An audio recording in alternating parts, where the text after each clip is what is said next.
And then our second 7 o'clock game, we got number 19 Air Force, who's 7-0, traveling to Colorado State, who's 3-4. Air Force favored by 14 points on the CBS Sports Network. Zach Larrier has gone 24-33, thrown for 619 yards, 5 touchdowns, 0 interceptions. Emmanuel Mitchell has had 135 carries for 566 yards and 8 touchdowns. And Jared Rosnos has had 10 catches for 313 yards and 2 touchdowns. Braden Fowler Nicolosai has gone 182 of 285, thrown for 2,179 yards, 15 touchdowns, 11 interceptions. Van Shield has had 53 carries for 236 yards and 3 touchdowns on the ground. And Torrey Horton has been actually a beast. He's had 65 catches for 738 yards and 6 touchdowns.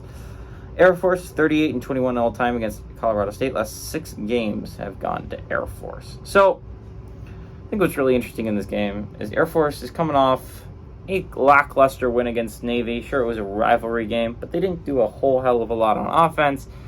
And they just kind of let their defense play really well and win a football game.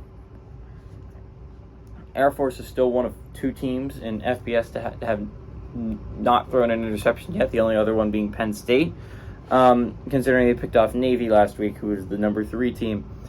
Air Force is a really good football team. Air Force is an extremely underappreciated football team that I think, as the season goes on and more teams dwindle, has a serious shot of making a run if they can keep winning. Right, that's the big stipulation. They play in a tough Mountain West Conference, which is going to give a lot of latitude. It's going to, if an undefeated Mountain West team wins the Mountain West, and there's a shot. Okay, there is a shot. There is a path for Air Force to make the playoffs, like a legitimate path, not like a Liberty path where it's like a lot of things got to go your right way, Liberty, but a lot of things do have to go Air Force's way, but I think it's going to get a lot more latitude considering they play in the Mountain West. It's going to get a lot more looks considering that, if you played in the Mountain West, you played against a really good Wyoming team. That's what Air Force has done so far. You're going to have to play against a really good UNLV squad.